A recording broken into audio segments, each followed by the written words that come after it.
హరే కృష్ణ భక్తులందరికీ స్వాగతం. ఇవాళ భగవద్గీత క్లాస్కి ప్రార్థనతో మొదలు పెడదాం.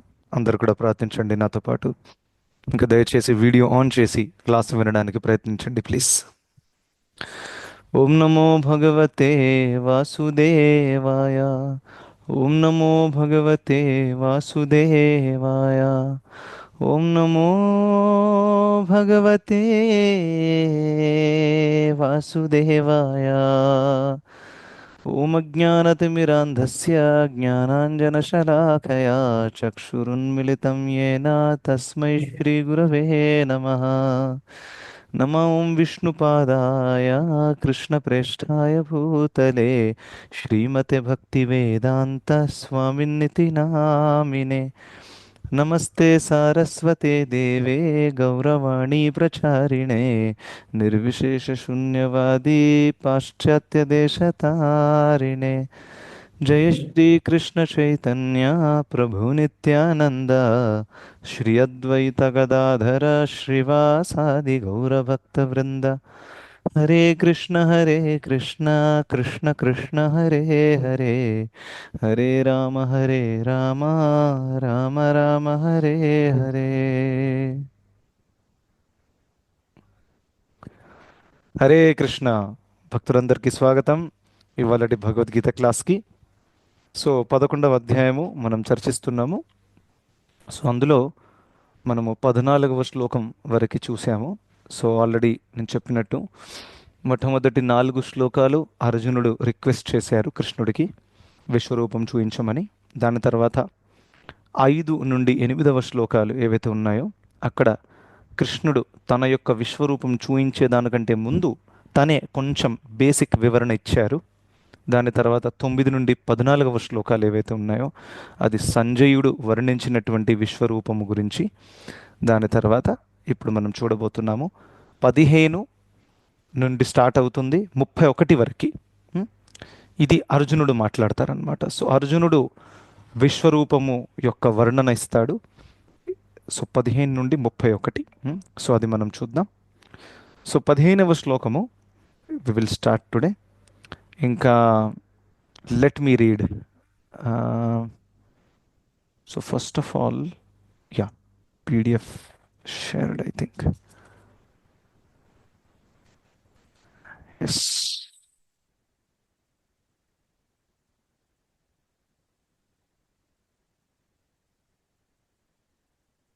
శ్రీమద్ భగవద్గీత 15వ అధ్యాయము 11వ అధ్యాయము 15వ శ్లోకము. అర్జున ఉవాచ పశ్యామి దేవాంస్తవ దేవదేహే సర్వాంస్తథా భూత విశేష సంఘాన్ బ్రహ్మాణమీశం కమలాసనస్థం ఋషీంశ్చ సర్వాన్ ఉరగాంశ్చ దివ్యాన్. నెక్స్ట్ శ్లోకము. అనేక బహూదరవక్త్రనేత్రం పశ్యామి త్వాం సర్వతోనంతరూపం నాంతం న మధ్యం న పునస్తవాదిం పశ్యామి విశ్వేశ్వర విశ్వరూప. దాని తర్వాత 17వ శ్లోకం, ఇది కూడా మనం చూద్దాం. కిరీటినం గదినం చక్రిణం చ తేజో రాశిం సర్వతో దీప్తిమంతం పశ్యామి త్వాం దుర్నిరీక్షం సమంతాత్ దీప్తానలార్కాద్యుతిమప్రమేయం.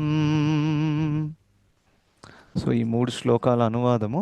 Somebody can help me read unmute చేసి. హరే కృష్ణ ప్రభుజీ, నేను చదవచ్చా? చదవండి. హరే కృష్ణ ప్రభుజీ, దండోత్ ప్రణామం.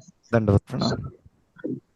అర్జునుడు పలికాడు, కృష్ణ, సకల దేవతల నానా రకాల ఇతర జీవుల నీ దేహములో సమగూడినట్లు నేను చూస్తున్నాను. కమలములో కూర్చున్నట్టి బ్రహ్మను, అట్టి శివుడిని, సమస్త ఋషులను దివ్య సర్పములను నేను చూస్తున్నాను. నైస్. 16th చదవండి అనువాదం. 16 అనువాదం. ఓ విశ్వేశ్వర, విశ్వరూప, హద్దు లేకుండా సర్వత్రా వ్యాపించినట్టి అనేకులైన అస్తములను, ఉదారలను, నొల్లులను, నేత్రలను నీ దేహంలో నేను చూస్తున్నాను. మీలో అంతము గాని, మధ్యము గాని, ఆది గాని నేనే చూడలేకపోతున్నాను. 17వ శ్లోకం అనువాదం. ఎస్. జ్వలించు అగ్నిలాగా లేదు, అపరితమైన సూర్యకాంతిలాగా అన్ని దిక్కులలో ప్ర ప్రసరిస్తున్న తేజోమయమైన కాంతి కారణంగా నీ రూపం చూడటం అతి కష్టంగా ఉన్నది. అయినన పెక్కు కిరీటములతో, గదలతో, చక్రములతో శోభితమైన ఈ తేజోమయ రూపము నేను సర్వతా చూస్తున్నాను. హరే కృష్ణ ప్రభు. హరే కృష్ణ. ధన్యవాదాలు. సో ఇది అర్జునుడు చూసినటువంటి విశ్వరూపం. ఎక్స్ట్రాడినరీ డిస్క్రిప్షన్ ఇస్తున్నారు ఇక్కడ. సో మొట్టమొదటిది 15వ శ్లోకం. దాంట్లో కొన్ని ముఖ్యమైన తత్వాలు అర్జునుడు వ్యక్తం చేశారు. ఇంకా మనకి చాలా విషయాలు నేర్చుకోవడానికి అందులో ఉన్నాయి. యా. సో ఫస్ట్ 15వ శ్లోకం. పశ్యామి దేవాంస్ తవ దేవ దేహే సర్వాంస్ తథా భూత విశేష సంఘాన్. ఆ శ్లోకంలో అర్జునుడు ఏం చెప్తున్నారంటే, కృష్ణ మీ యొక్క ఈ విశ్వరూపంలో, ఈ యొక్క శరీరంలో నేను అన్ని దేవి దేవతలను ఇంకా ఇతర జీవులందరినీ కూడా ఒక చోట చూడగలుగుతున్నాను అని చెప్పారనమాట. ఫర్ ఎగ్జాంపుల్ దేవి దేవతలలో ఫర్ ఎగ్జాంపుల్ బ్రహ్మదేవుడు ఉన్నారు, ఆయన కనిపిస్తున్నారు అందులో. ఆయన ఎక్కడ కూర్చొని ఉన్నారు? కమలాసనం అని చెప్పారు. కమలాసనస్థం అంటే కమలం, తామర పువ్వు ఉంటుంది కదా, దాని మీద కూర్చొని ఉన్నారు. ఎవరు? బ్రహ్మదేవుడు. దాని తర్వాత ఋషీమ్స్, ఋషిం అంటే ఋషులు కూడా కనిపిస్తున్నారు అందులో. ఇంకా అనేక మంది జీవులు కనిపిస్తున్నారు. ఇంకా ఉరగాంస్, ఉరగ అంటే పాము సంస్కృతంలో. సో పాములు కూడా కనిపిస్తున్నాయి అందులో. ఇవి మామూలు పాములు కావు, దివ్యమైన పాములు. ఎందుకంటే ఉరగాంశ్చ దివ్యాన్ అని చెప్పారు. రైట్. సో ఈ శ్లోకం మీరు చూస్తే తథా ఒక రకంగా చూస్తే మొత్తం భౌతిక బ్రహ్మాండంలో ఏవేవి ఉంటాయో అన్నీ కూడా ఒక చోట అర్జునుడికి చాలా చాలా క్లియర్గా కనిపిస్తున్నాయి అన్నమాట. సో దీని ద్వారా మనకు అర్థం ఏమవుతుంది? యాక్చువల్గా ఇవన్నీ కూడా కృష్ణుడి నుండే ఉద్భవించాయి అనే విషయం మనకు తెలిసిపోతుంది. రైట్. ఈ విషయం కృష్ణుడు కూడా చెప్పారు అనేక చోట్లలో. ఫర్ ఎగ్జాంపుల్ వేరే అధ్యాయంలో కూడా, దీనికంటే ముందు చూసినటువంటి అధ్యాయాల్లో ఒక చోట కృష్ణుడు ఏం చెప్పారు? ఈ లోకంలో ఉన్నదంతా కూడా నాలోన ఉంది అని చెప్పారు. ఎవరైనా చెప్తారు ఎక్కడ చెప్పారు అనేది? ఆ శ్లోకం తెలుసా? సర్వత్రా మయి పశ్యతి అని వస్తుంది ప్రభుజీ. జస్ట్ అది నాకు గుర్తు రావట్లేదు స్టార్టింగ్. సర్వం చ మయి పశ్యతి అంటే భక్తులు భగవంతుణ్ణి అన్ని చోట్లలో చూస్తున్నారు, దాని అర్థం అది. ఆ టర్మ్ మీరు చెప్పారు. యోమాం పశ్యతి సర్వత్ర సర్వం చ మయి పశ్యతి. కానీ ఆ శ్లోకంలో ఉన్న విషయం కొంచెం వేరు మాతాజీ. అది ఏం చెప్తున్నారంటే, ఉన్నత స్థాయిలో ఉన్న భక్తులు నన్ను అన్ని చోట్లలో చూడగలుగుతున్నారు, ఆ దాని గురించి చెప్తున్నారు. సో నేను అడిగిన ప్రశ్న ఏంటంటే, కృష్ణుడు ఏమంటున్నారు?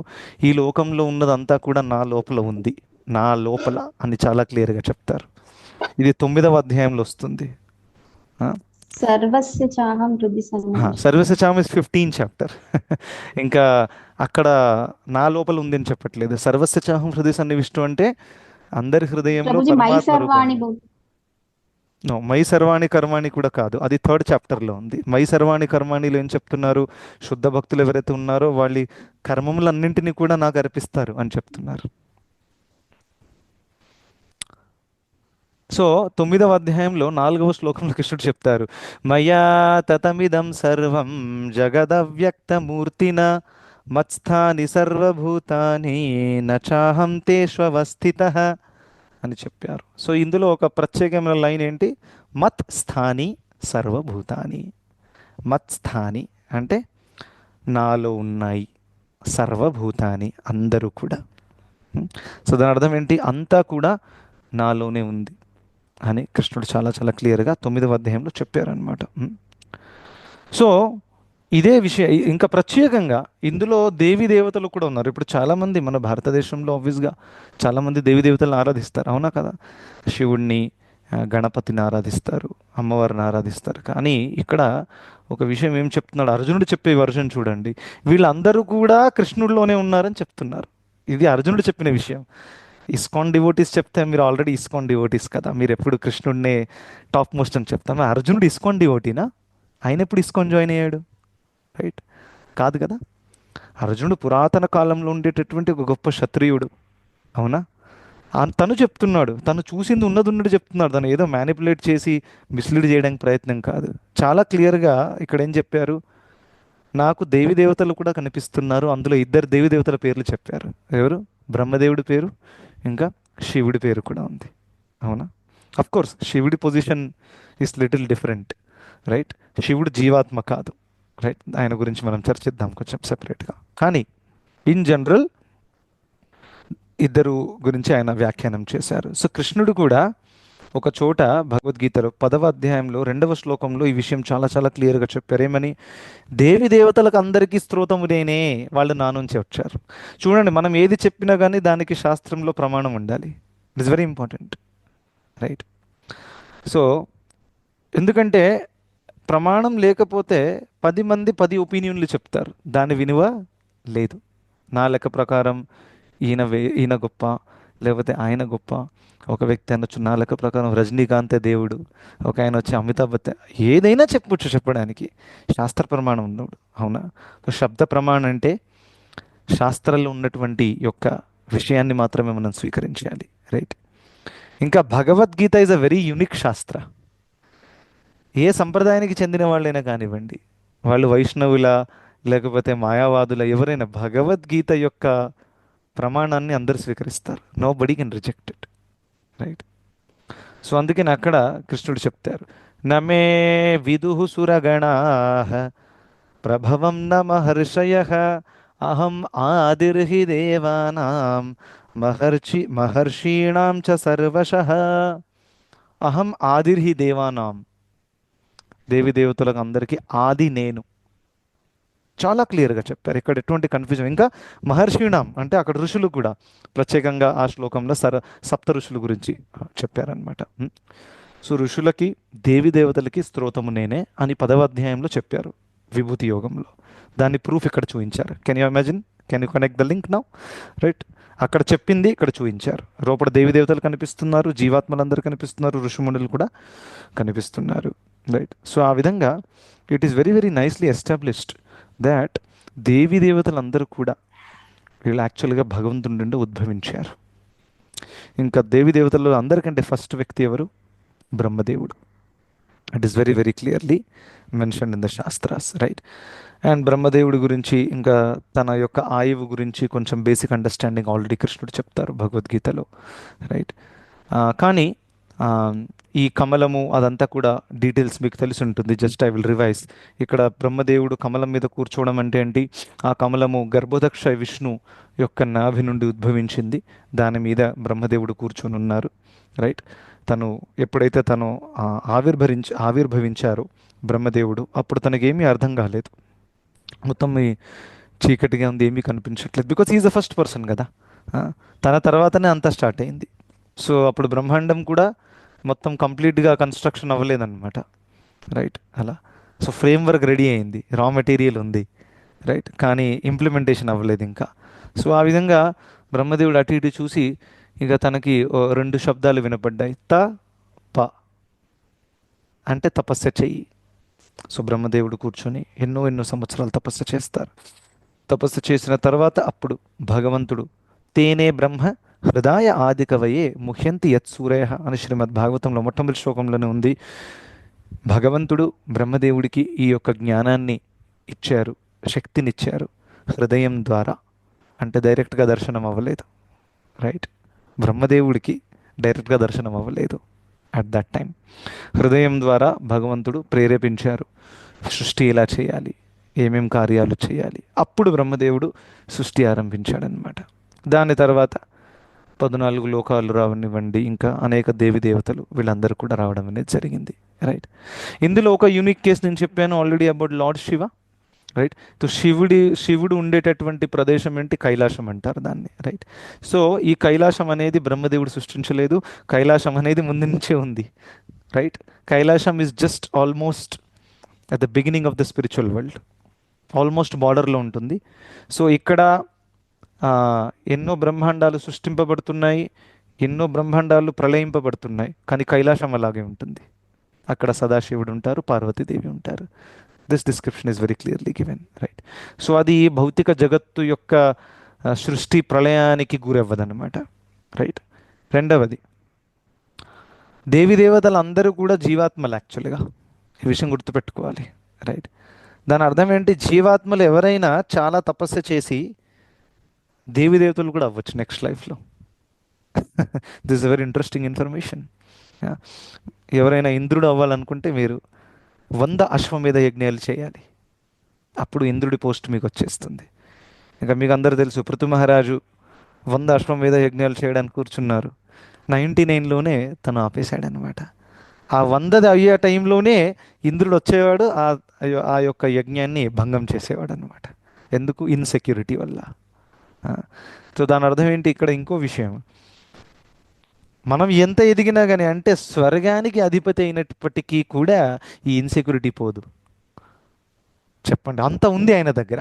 జనరల్గా ఈ లోకంలో నాకున్నది పోకూడదు, లేకపోతే వీడికి ఉన్నది నాకెందుకు లేదు, వీడికంటే ఎక్కువ టాలెంటెడ్ నేను, ఆ, అనేక రకమైనటువంటి ఇన్సెక్యూరిటీస్ ఉంటాయి, ఇన్ఫీరియారిటీ కాంప్లెక్సెస్ ఉంటాయి అన్నమాట. మన దగ్గర ఉన్నదంతా అసలు భూలోకంలో ఇంతే, దానికే ఇంత ఇన్సెక్యూరిటీ ఫీల్ అయితే, మొత్తం స్వర్గానికి అధిపతి అయినటువంటి ఇంద్రుడు తన దగ్గర ఎంత ఆస్తి ఉంది, ఎంతమంది అప్సరలు ఉన్నారు, ఆ? కానీ ఆయనకు కూడా ఇన్సెక్యూరిటీ ఉంది. దాని అర్థం ఏంటి? ఆస్తి, అంతస్తులు, డబ్బు, హోదా పెంచుకుంటే ఇన్సెక్యూరిటీ పోదు. చాలామంది ఈ భ్రమలో ఉన్నారు ఈ లోకంలో. ఏంటది? నాకు ఇప్పుడు ఇన్సెక్యూరిటీ అనిపిస్తుంది, ఫ్యూచర్లో ఏమవుతుందో, నాకు 2 పిల్లలు ఉన్నారు, 3 అమ్మాయిలు ఉన్నారు, పెళ్ళి చేయాలి, ఇది చేయాలి, ఎంతో ఇన్సెక్యూరిటీ నడుస్తుంది. సో దానికి సొల్యూషన్ మనం ఏమనుకుంటాం? చాలా డబ్బులు సంపాదించాలి, ఎక్కువ ఎదగాలి, అప్పుడు ఏమవుతుంది? నేను అప్పుడు రిలాక్స్డ్గా ఉంటాను, టెన్షన్ ఉండదు నాకు. ఇది ఇంకో భ్రమ, రైట్. ఎందుకంటే అంత డబ్బు, హోదా ఉన్నటువంటి ఇంద్రుడికే సెక్యూరిటీ లేదు. మీరు ఎంత తిప్పి తిప్పి కొట్టినా ఇంద్రుడి 0.1% కూడా సంపాదించలేరు, అవునా? అంబానీ దగ్గర ఉన్నది 0.0001% కూడా కాదు అది, ఇంద్రుడితో పోలిస్తే. ఆయన దగ్గర ఉన్న పవర్, ఆస్తి, పవర్ అంతా కూడా, రైట్. అయినా కానీ ఆయన కూడా ఇన్సెక్యూరిటీలోనే ఉన్నాడు. అంబానీ కూడా ఇన్సెక్యూరిటీలో ఉన్నాడు, ఎప్పుడు చూస్తూ ఉంటాడు ఏం చేయాలి నెక్స్ట్, నాకు అపోనెంట్స్ ఎవరు వస్తున్నారు అనేది, అవునా? సో ఈ ఇన్సెక్యూరిటీకి కారణం ఏంటో తెలుసా? శ్రీమద్ భాగవతంలో చెప్పారు. భయం ద్వితీయాభినివేశ సత్స్యాత్ అని చెప్పారు. ఈశామపేతస్య అంటే ఈ ఇన్సెక్యూరిటీ లేకపోతే భయము ఏదైతే ఉంటుందో, నాకు ఫ్యూచర్లో ఏమవ్వబోతుంది అది ఇది అనేది, ఇది దేనివల్ల వస్తుందంటే దేహాత్మ బుద్ధి వల్ల వస్తుంది. చాలా క్లియర్గా చెప్పారు. ద్వితీయ అభినివేశ. ద్వితీయ అంటే ఏంటి? రెండవది, అవునా? ప్రథమ అంటే మొట్టమొదటిది, రైట్. సో మన అసలైన అస్తిత్వం ఏంటో తెలుసా? మనం ఆత్మలం, రైట్. ఇది ప్రథమ అవగాహన. అజ్ఞానంలో ఉన్న వాళ్ళు ద్వితీయ అవగాహన పొందుతారు. అదేంటి? నేను ఈ శరీరాన్ని. అర్థమైందా? అందుకని అది ద్వితీయ అభినివేశ అంటారు దాన్ని, శ్రీమద్ భాగవతంలో చెప్పారు. అంటే అసలైనది కాకుండా మీరు రెండవది ఏదో అనుకుంటున్నారు, ఆ రెండవది ఏదో అనుకున్నారు కాబట్టి మీకు దుఃఖాలు వస్తున్నాయి. ఆ రెండవది అంటే ఏంటి? నేను ఈ శరీరాన్ని, ఈ శరీరంతో కూడిందంతా నాది. ఎప్పుడైతే ఇలా మనం అనుకుంటామో అప్పుడు భయము, క్రోధము, కామము, లోభము, ఈర్ష్య అన్నీ స్టార్ట్ అయిపోతాయి. సో ఈ భయానికి కారణము జీవితం లేదో తగ్గిపోయిందని, లేకపోతే మన చుట్టూ దయ్యాలు తిరుగుతున్న అది కాదు మెయిన్ కారణం. యాక్చువల్గా మెయిన్ కారణం ఏంటి? నేను ఈ శరీరాన్ని అని గుర్తిస్తున్నాను, అందువల్ల భయం వస్తుంది. అందుకనే ఆ భయము ఎప్పుడు వస్తుంది? ఎప్పుడైతే మనము ఆత్మస్థాయికి ఎదుగుతామో. సుఖదేవ్ గోస్వామి పరీక్షిత్ మహారాజ్కి భయం నుంచి బయటికి రావడానికి ఫార్ములా చెప్పారు. ఒక మంచి శ్లోకం, నాకు చాలా ఇష్టం ఇది. అందులో ప్రత్యేకంగా ఏం చెప్పారంటే, ఆ, ఎవరైతే అభయాన్ని పొందాలని అనుకుంటున్నారో ప్రత్యేకంగా అభయం అనే పదాన్ని ఉపయోగించారు అక్కడ. ఆ, అటువంటి వాళ్ళు ఏం చేయాలి? శ్రోతవ్య, కీర్తితవ్య, స్మర్తవ్య అని చెప్పారు. ఉమ్. తస్మాత్ భారత సర్వాత్మ. ఆ, అంటే ఓ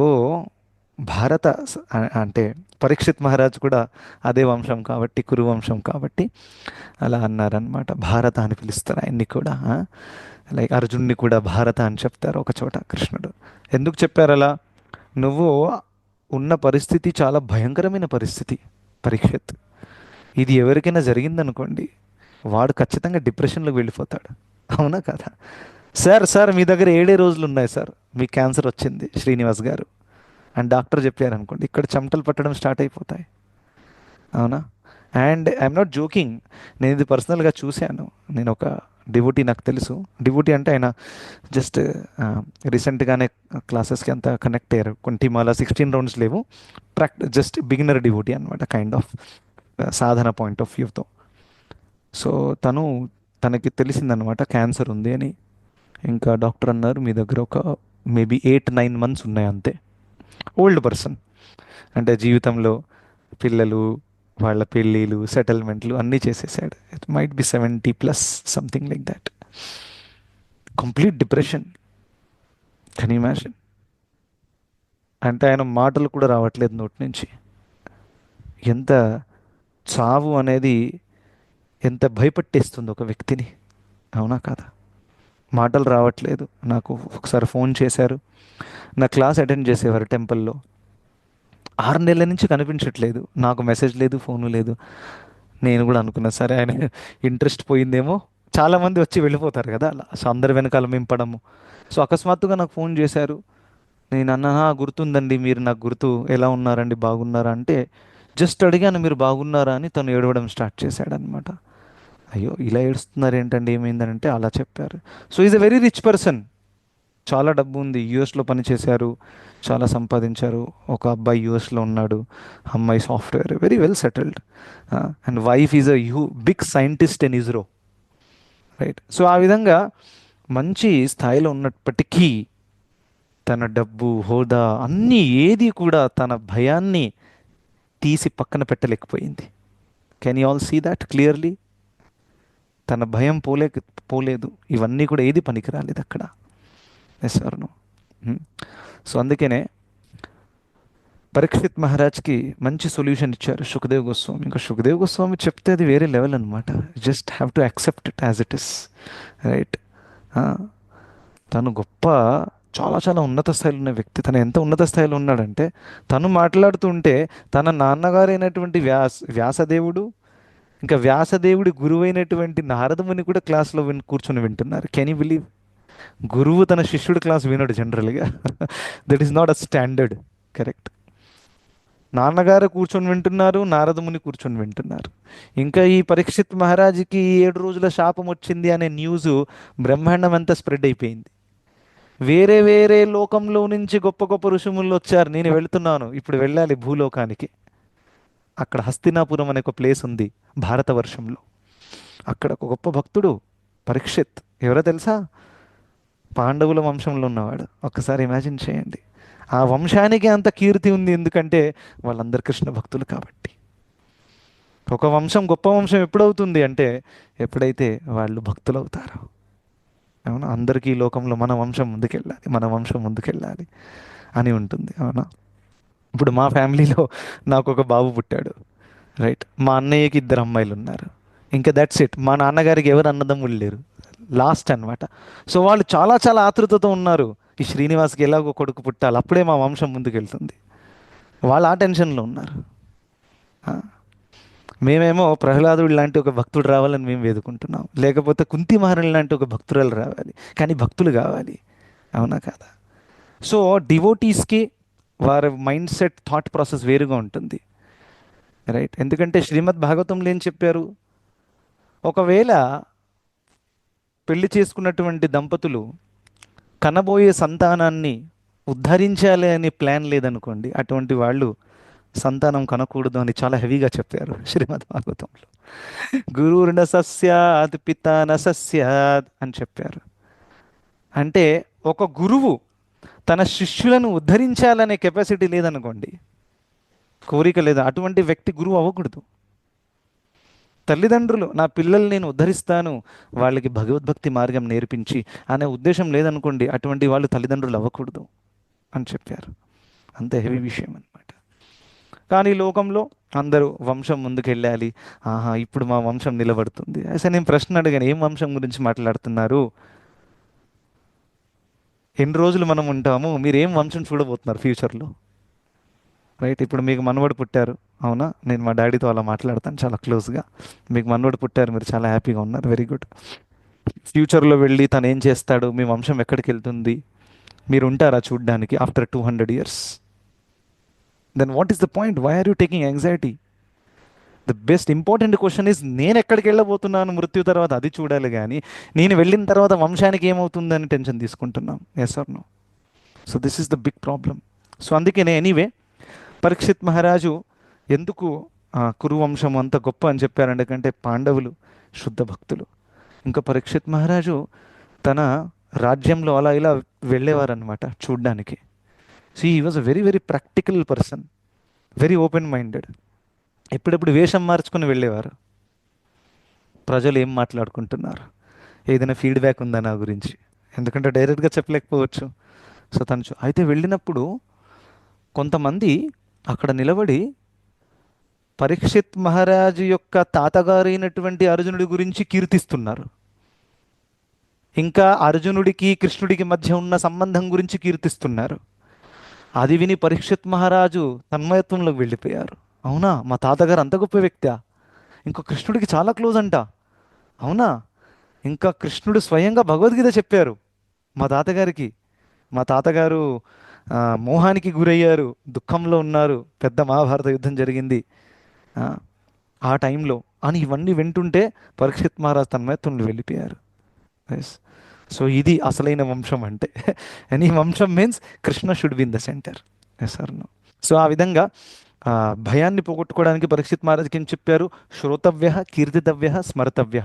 కృష్ణుడి గురించి వినండి, కృష్ణుడి గురించి కీర్తించండి, లేకపోతే కృష్ణుడి నామాలు పలకండి. స్మర్తవ్య, కృష్ణుడిని స్మరించండి. ఇది 3 గనక మనం చేయగలిగితే భయం మనం టచ్ చేయరాదు. ఇంకా అటువంటి అభయాన్ని పొందేటువంటి వ్యక్తి అభయ్ చరణారవింద స్వామి భక్తి వేదాంత శ్రీల ప్రభుపాదుల వారు. చాలా మంచి పేరు పెట్టారు, అవునా? అభయ్ చరణారవింద. ఎంత అభయం ఉంటే 70 ఏళ్ళ ఒక ముసలాయన అంత పెద్ద కార్యం చేయడానికి వెళ్తారు. జలదూతలు 2 హార్ట్ అటాక్లు వచ్చాయి. మనమైతే అక్కడే గివప్ చేసేవాళ్ళము, లేకపోతే నెక్స్ట్ స్టేషన్ ఎక్కడొస్తుందో ఫస్ట్ నేను హాస్పిటల్లో అడ్మిట్ అవ్వాలి, అవునా కదా? కానీ ఆయన దిగగానే నేను ఎక్కడ భగవద్గీత క్లాసులు స్టార్ట్ చేయాలని చూస్తున్నారు, ఎక్కడ ప్రచారం స్టార్ట్ చేయాలని చూస్తున్నారు. తను ఎంత అభయం ఉంటే, ఎంత శారీరక స్థాయిని అధిగమించి ఆధ్యాత్మిక స్థాయికి వస్తే అలా ప్రవర్తిస్తారు ఒక వ్యక్తి. You can imagine. సో అందుకనే మనం అందరం కూడా ఈ యొక్క ఇంపార్టెంట్ లెసన్ ఇక్కడ నేర్చుకోవాల్సింది. యా, సో ఎనీవే నేను కొంచెం డైగ్రెస్ అయ్యాను ఇవాళ, just to glorify Parikshit Maharaj and others. But anyway ఇక్కడ ఏం చెప్తున్నాను, ఒరిజినల్ పాయింట్ ఏం చెప్పదలుచుకున్నాను నేను, ఎందుకు వచ్చింది ఇదంతా కూడా తెలుసా ఎవరికైనా? అది ప్రభుజీ అభయం గురించి చెప్పాలనుకున్నారు. అభయం ఎలా వస్తుంది? రైట్, అభయం గురించి ఎందుకు టాపిక్ వచ్చింది?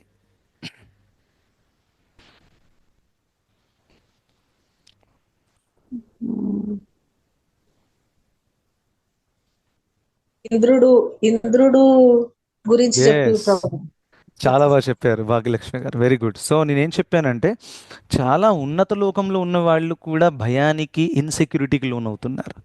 రైట్, సో ఆ విధంగా చెప్పాను. సో ఎనీవే ఎందుకు చెప్పానంటే, దేవీ దేవతలందరూ కూడా జీవాత్మలు, వాళ్ళు భగవంతుళ్ళు కారు. జీవాత్మలు, ఇంకా భౌతిక దేహం ఉంది కాబట్టి వాళ్ళు ఖచ్చితంగా ఇన్సెక్యూరిటీకి, భయానికి లోనవుతారు. అది పాయింట్ చెప్పాను. సో ఆ దేవీ దేవతలు అందరూ కూడా కృష్ణుడి నుండి ఉద్భవించారు అనే విషయాన్ని ఈ ఒక్క శ్లోకంలో అర్జునుడు వ్యక్తం చేశారు. ఋషిమునులు కూడా, జీవాత్మలు కూడా. సో నేను చెప్పినట్టు దేవదేవతలు జీవాత్మలు, భగవంతుడి అవతారం దాన్ని జీవతత్వం అంటారు, భగవంతుడి అవతారాలన్నీ కూడా విష్ణుతత్వం అంటారు. గుర్తుపెట్టుకోండి. ఫర్ ఎగ్జాంపుల్ శ్రీరామచంద్రుల వారు వచ్చారు, ఇంకా నరసింహస్వాముల వారు వచ్చారు, రైట్. సో ఇది విష్ణుతత్వ, ఇది జీవతత్వ కాదు. అంటే ఒక నార్మల్ జీవుడు ఆ, నరసింహస్వామి వేషం వేసుకుని వచ్చారు, అలా కాదు. సాక్షాత్తు భగవంతుడే వచ్చారు, రైట్, అలా. సో ఆ విధంగా విష్ణుతత్వ జీవతత్వలో తేడా ఉంటుంది. ఒక మూడవ స్పెషల్ కేటగిరీ ఉంది, దాన్ని శివతత్వం అంటారు. సో అందుకని శివ ఈజ్ నైదర్ జీవ నార్ Vishnu. Okay, he is a complete different category, right. So దాని తర్వాత అంతా నాలో ఉంది అనే విషయం నేను ఆల్రెడీ చెప్పాను. మయా తతం ఇదం సర్వం జగదవ్యక్తం మూర్తిన మత్స్థాని సర్వభూతన, అక్కడ కూడా కృష్ణుడు ఈ యొక్క విషయాన్ని వ్యక్తం చేశారు. సో అదే విషయము ఇక్కడ అర్జునుడు కళ్ళారా చూసి తను చెప్తున్నారనమాట. ఏంటది? అంతా కూడా నాకు మీలో కనిపిస్తుంది. బ్రహ్మదేవుడు కమలం మీద కూర్చొని ఉన్నారు. ఎస్. దాని తర్వాత శ్లోకంలో పశ్యామి విశ్వేశ్వర విశ్వరూప, ఎంత అద్భుతంగా ఉంది ప్రేయర్. విశ్వేశ్వర, మీ విశ్వరూపంలో నేనేమేమి చూస్తున్నా, అనేక బహుధర వక్త్ర నేత్రం, అనేక ఆ, నాకు అనేక చేతులు, బాహు, అనేక కడుపులు, అనేక నోళ్ళు, అనేక కళ్ళు, ఇవన్నీ నాకు కనిపిస్తున్నాయి. ఇంకా ఎలా కనిపిస్తుంది? నా అంతం, నా మధ్యం, నా ఆది. దానికి స్టార్టు లేదు, మిడిల్ లేదు, ఎండు లేదు. అంటే ఒకసారి మీరు ఊహించండి, మీరు ఇలా తిరిగి చూస్తున్నారు అనుకోండి ఒక nature scene, right. It is very difficult to stay where it is starting. Yes, because అంతా కూడా ఒక క్యానోపీ అనమాట. ఎస్. అదేవిధంగా భగవంతుడు విశ్వరూపం చూస్తుంటే ఎక్కడ చూసినా అదే కనిపిస్తుంది. ఇక్కడ స్టార్ట్ అయిందండి, ఇక్కడ తిరిగాను, ఇక్కడ ఎండ్ అయిపోయింది. అలా లేదు, రైట్. ఇప్పుడు మీరు ఒక పర్వతాన్ని చూసారనుకోండి, జనరల్గా ఒక పర్వతానికి స్టార్ట్ ఎండ్ ఉంటుంది కదా. Yes or no? You can see ఇక్కడ స్టార్ట్ అయిందండి, ఇక్కడికి వచ్చింది, ఇక్కడ ఎండ్ అయింది, దట్స్ ఇట్. అలా లేదు, ఎక్కడ చూసినా కానీ అనేక ముఖాలు, అనేక నోళ్ళు, ఇవన్నీ కూడా కనిపిస్తున్నాయి. సో ఆ విధంగా అర్జునుడు చాలా చాలా ఆశ్చర్యపోయాడు. అరే, ఇటువంటి దృశ్యాన్ని నేను ఎప్పుడు చూడలేదు, unlimited, right, how is it possible. దాని తర్వాత ఏం చెప్పాడు, ఇంకేం చెప్తున్నారంటే ఈ యొక్క రూపాన్ని చూడడం నాకు చాలా డిఫికల్ట్ అవుతుంది. ఎందుకంటే ఆ తేజస్సు ఎంత పవర్ఫుల్గా ఉందంటే ఏమీ అంత ఈజీగా కనిపించట్లేదు, అవునా? సో రెండు కేసులలో మనం గుడ్డి వెళ్ళం అయిపోతాం. ఎప్పుడైతే లైట్ ఉండదో పూర్తిగా, ఇంకా లైట్ చాలా ఎక్కువ ఉంటే, అవునా, చాలా ఎక్కువ ఉంటే కూడా ఏం కనిపించదు. డైరెక్ట్ కళ్ళ మీద లైట్ కొడుతుంది అనుకోండి, ఆ లైట్ తప్ప ఏం కనిపించదు. ఇంకా లైటే లేదనుకోండి, మొత్తం చీకటి కనిపిస్తుంది. సో ఆ విధంగా అర్జునుడి పరిస్థితి చాలా తేజోమయంగా ఉంది కాబట్టి అది చూడడం చాలా డిఫికల్ట్ అవుతుంది అనమాట. మనం ఎప్పుడు చూడండి, మధ్యాహ్నం మీద సూర్యుడిని చూస్తే ఎలా ఉంటుంది, అవునా? It's very difficult, you can't see for long time. కళ్ళు మండుతాయి, లేకపోతే ప్రాబ్లం అవుతుంది. ఎస్. సో ఆ విధంగా అర్జునుడు చెప్తున్నారనమాట, ఇది చూడడం నాకు డిఫికల్ట్ అవుతుంది, అలా. ఇంకా ఈ రూపంలో ఏమేమి కనిపించాయి ఇక్కడ? కిరీటినం, గదినం, ఇంకా చక్రినం, ఈ మూడు విషయాలు చెప్పారు ఇక్కడ. కిరీటినం అంటే ఏంటి? కిరీటం, అవునా, భగవంతుడి కిరీటము. దాని తర్వాత గద అయితే మీకు అందరు తెలుసు. ఇంకా చక్రినం, ఈ మూడు కూడా తనకి కనిపిస్తున్నాయి అని చెప్పారు. సో ఈ మూడు శ్లోకాలలో మనం చూసాం ఏ విధంగా అర్జునుడు ఈ యొక్క విశ్వరూపాన్ని వర్ణిస్తున్నారు. ఇంకా 31వ శ్లోకం వరకు తను వర్ణిస్తారు. Okay, so as we go, కేవలం డిస్క్రిప్షన్ చదవడం కాకుండా దాంట్లో ఇప్పుడు మనం ఏ విధంగా పరీక్షిత్ మహారాజ్ గురించి చర్చించాం, ఇంకా దాంట్లో కొన్ని ప్రాక్టికల్ విషయాలు నేర్చుకున్నాం, మనకి డైలీ లైఫ్లో అవసరపడేటటువంటి విషయాలు, అవి కూడా మనం నేర్చుకుందాం. ఓకే, సో ఇప్పటితో నేను ఆపేస్తాను. అందరికి ధన్యవాదాలు. హరే కృష్ణ. సో ఒక ప్రశ్న ఏదైనా ఉంటే తీసుకోవచ్చు.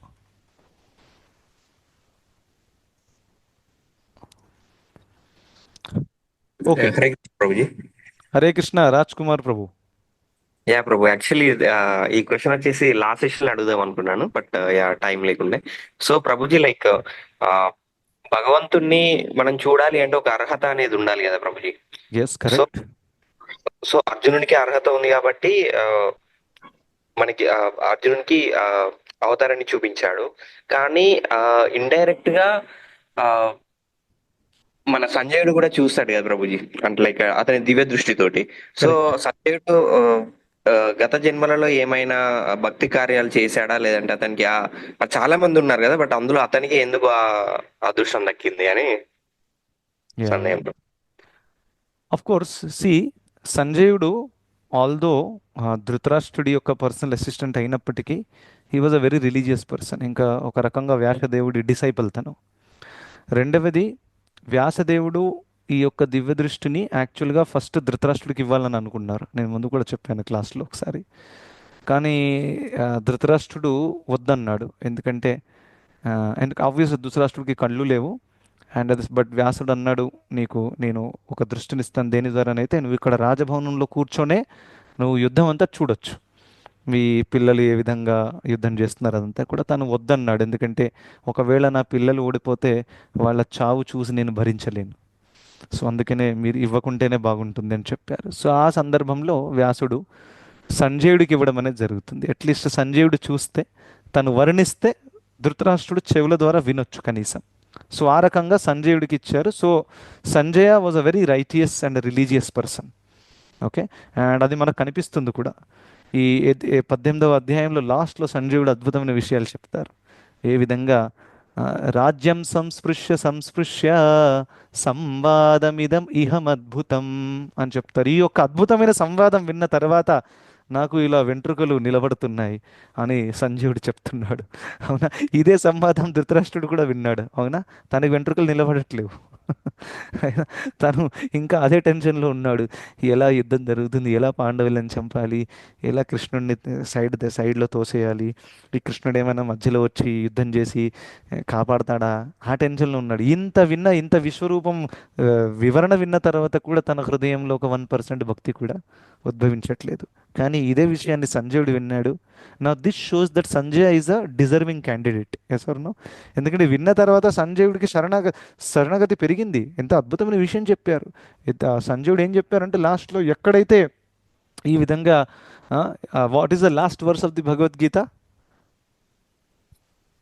ఎత్ర యోగేశ్వర కృష్ణో ఎత్ర పార్థో ధనుర్ధరః. సో ఈ శ్లోకం సంజయుడు చెప్పాడు యాక్చువల్గా. ఎత్ర యోగేశ్వర కృష్ణ ఎత్ర పార్థోధను. ఎక్కడైతే యోగేశ్వరుడు కృష్ణుడు ఉంటారో, ఎక్కడైతే అర్జునుడు ఉంటారో అక్కడ నీతి, నిజాయితీ, శ్రీ అంతా కూడా ఉంటుంది. ఈ విషయం ఎంత అద్భుతంగా చెప్పాడు. ఇప్పుడు దీనితో ధృతరాష్ట్రుడికి ఇండైరెక్ట్గా హింట్ పోయింది. అవునా కదా? ఎక్కడైతే కృష్ణుడు ఉంటాడో అక్కడ నీతి, నిజాయితీ, గెలుపు ఉంటుంది. తత్ర శ్రీ విజయ, అక్కడ గెలుపు ఉంటుంది అని ధృతరాష్ట్రుడు చెప్పారు. అప్పుడు కూడా ధృతరాష్ట్రుడికి బుద్ధి రావట్లేదు. అరే, కృష్ణుడు ఉన్న చోట గెలుపు ఉంటుంది అని అంటే పాండవులే గెలుస్తారు అనే విషయం కూడా తనకి అర్థం అవ్వట్లేదు అనమాట. సో అందుకనే దీన్ని దౌర్భాగ్యం అంటారు, ఇంకేమనరాదు. ఓకే, ఫైన్ ప్రభు. థ్యాంక్ యూ ప్రభు. యాజ్ ఫార్ యాజ్ సంజయుడు పూర్వజన్మలో ఏదైనా భక్తి చేశాడా, తను ఎవరు అనేది ఇన్ఫర్మేషన్ నేను ఇప్పటిదాకా వినలేదు ఎక్కడ కూడా. ఎవరికైనా తెలుసుంటే నాకు చెప్పొచ్చు. Till now I have not seen సంజయుడి ప్రీవియస్ లైఫ్ ఏంటనేది. Yeah, thank you. ఎస్, పద్మజామాత చెప్పండి, హ్యాండ్ రేస్ చేశారు. హరే కృష్ణ ప్రభుజీ. హరే కృష్ణ. ఏం లేదు ప్రభుజీ, అంటే ఇప్పుడే అంటే శివుడు జీవాత్మ కాదు, విష్ణు తత్వము కాదు అని అంటున్నారు కదా. కానీ అంటే వైష్ణవానం యథాశంభు అని భాగవతంలో చెప్తారు. అంటే ఆయన విష్ణు తత్వం ఉన్నట్లు కాదా ప్రభుజీ? మరి చెప్తాను. యాక్చువల్లీ వైష్ణవానాం యథాశంభు అనే శ్లోకం ఏదైతే ఉందో అక్కడ తను విశ్వతత్వం అని చెప్పట్లేదు. వైష్ణవులలో అందరికంటే గొప్ప వైష్ణవుడు శివుడు అని చెప్పారు. అంటే ఆ శ్లోకంలో దాని అర్థం ఏంటంటే శివుడు అందరికంటే ఉన్నతమైన వైష్ణవుడు అంటే విష్ణు భక్తుడు అని శ్రీమద్ భాగవతంలో దాని వర్ణన ఉందన్నమాట. సో దీనికి ప్రూఫ్ ఏంటి? ఇప్పుడు ప్రచేతలు ఉన్నారు, శ్రీమద్ భాగవతంలో వస్తుంది.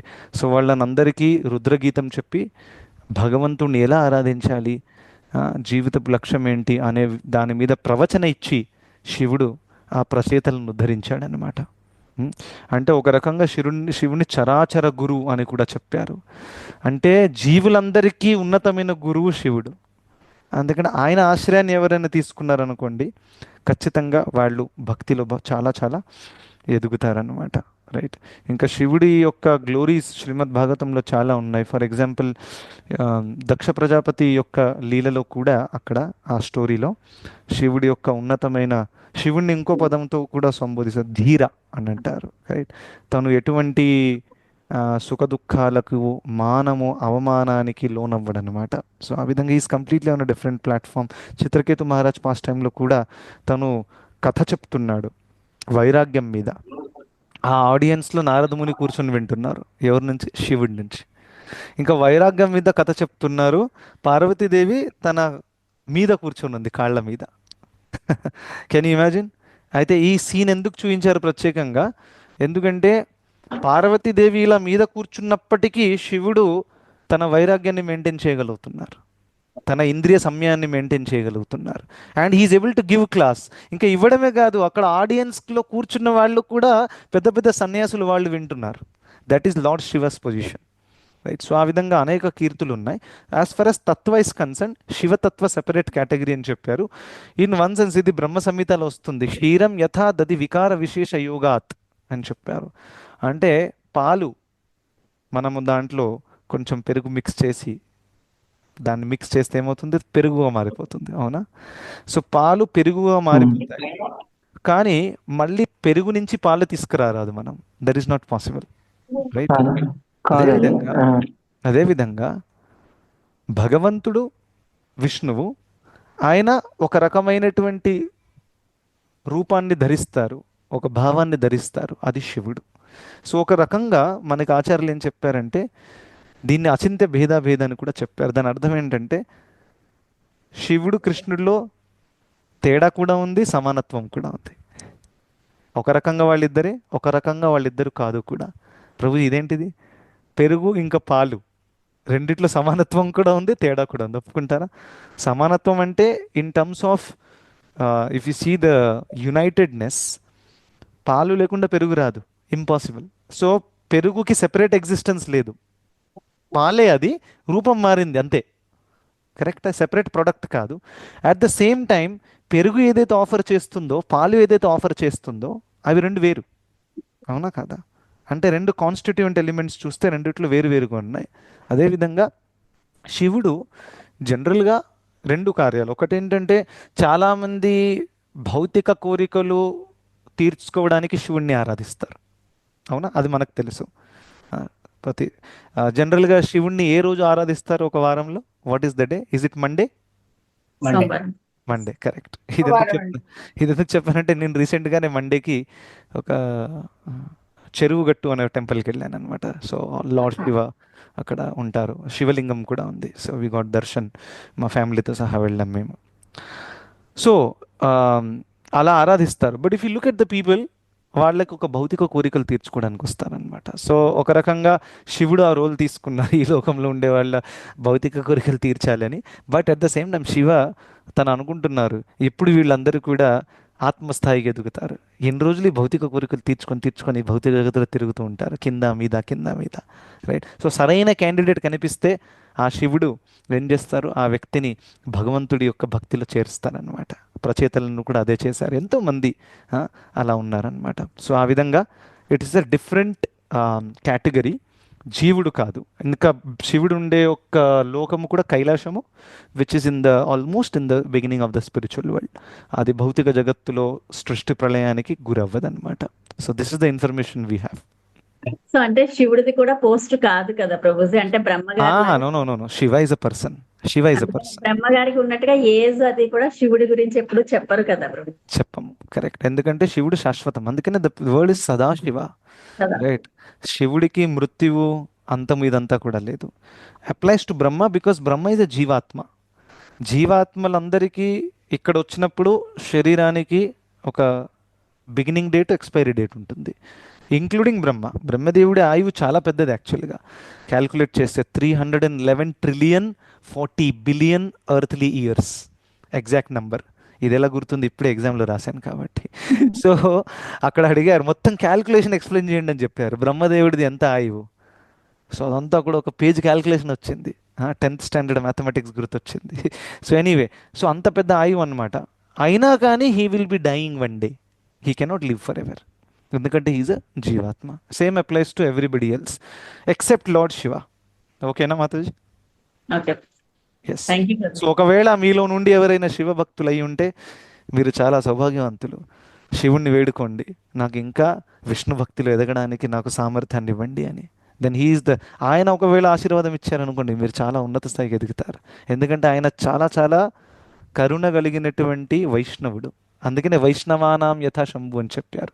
వైష్ణవులలో ఉన్నతమైన వైష్ణవుడు శివుడు. Yeah, yes. One last question. Shri Krishna రూపాయ నమస్తే. హరే కృష్ణ చెప్పండి ప్రభుజీ. సుబ్బారావు ప్రభు, చెప్పండి.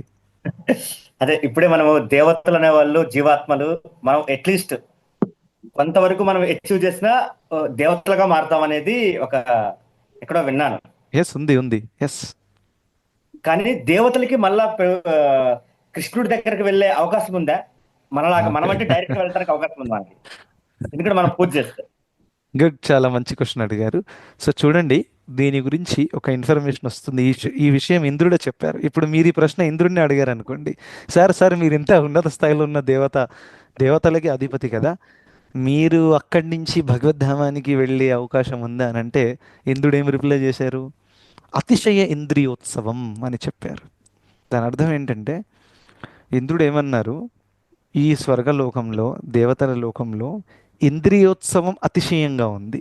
దాని అర్థం ఏంటో అర్థమైంది కదా. ఇంద్రియోత్సవం అంటే ఇంద్రియ తృప్తి చేయడానికి ఫెసిలిటీలు ఎంత ఎక్కువగా ఉన్నాయంటే, అక్కడ ఈ సంసార చక్రం నుండి బయటికి పడాలి, భగవద్ధామానికి వెళ్ళాలి అనే తీవ్రమైన కోరిక రాదు.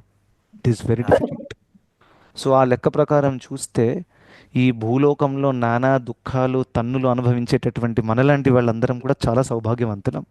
ఇంకా ఈ విషయాన్ని దేవీ దేవతలు చెప్తున్నారు. అదే ఒక సందర్భంలో చెప్పారు, దేవీ దేవతలు ఎదురు చూస్తున్నారు, ఎప్పుడు మేము భారతవర్షంలో జన్మమెత్తుతాము, అది కూడా ప్రత్యేకంగా కలియుగంలో లైన్లో నిలబడ్డారు వాళ్ళు. ఇక్కడ ఉన్న వాళ్ళేమో మేము ఊర్ధ్వలోకాలకి ఎక్కడ వెళ్తాము, స్వర్గానికి ఎంజాయ్ చేసి, వీళ్ళందరూ అక్కడ ఎంజాయ్ చేసి వచ్చామండి, అంతా అయిపోయింది ఎంజాయ్మెంట్, టైం వేస్ట్ చేయకండి, భగవద్ధామానికి వెళ్ళండి. కానీ ఇక్కడ ఉన్నప్పుడు భగవద్ధామానికి వెళ్ళే ఆ తీవ్రత రావట్లేదు. భూలోకంలో కనుక జన్మించామనుకోండి, అక్కడ ఎంత దుఃఖం ఉంటుందంటే, ఆ దుఃఖంలోనే మేము కృష్ణుడి పాదపద్మలను గట్టిగా పట్టుకొని భగవద్ధామానికి వెళ్ళొచ్చు. సో దుఃఖాలు అనుభవిస్తున్న మిత్రులారా, మనం చాలా సౌభాగ్యవంతులం. దేవి దేవతలు కోరుకుంటున్నారు ఇక్కడ జన్మ కావాలని భూలోకంలో, ప్రత్యేకంగా భారతవర్షంలో, వేరే ప్లేస్లో కాదు. ఎందుకంటే వేరే ప్లేస్లో కూడా దుఃఖాలు ఉన్నాయి, కానీ అక్కడ వేస్ట్ అన్నమాట. ఎందుకంటే దుఃఖాలు ఉన్నాయి కానీ అక్కడ జిజ్ఞాస లేదు. అర్థమైందా? సో ఇప్పుడు చూడండి, చాలామంది ఈ లోకంలో పేదవాళ్ళు, దుఃఖం అనుభవించే వాళ్ళు కూడా ఉన్నారు, అవునా? కానీ వాళ్ళందరూ భక్తులా? కాదు, అవునా? కానీ మన జీవితంలో కూడా దుఃఖాలు వస్తాయి, కానీ మనం భక్తి చేస్తున్నాం. ఆ దుఃఖం ద్వారా ఇంకా కృష్ణుడికి మనం దగ్గరయ్యే అవకాశం ఉంది. సో ఆ విధంగా వాళ్ళందరూ ఎదురు చూస్తున్నారు. So in essence I will tell you some more information, ఎందుకంటే this is not a single line answer. So ఈ ప్రశ్నలకి జవాబు చాలా కొంచెం కొన్ని చాప్టర్స్ అర్థం చేసుకుంటేనే వస్తాయి. But I'm giving in a very short form.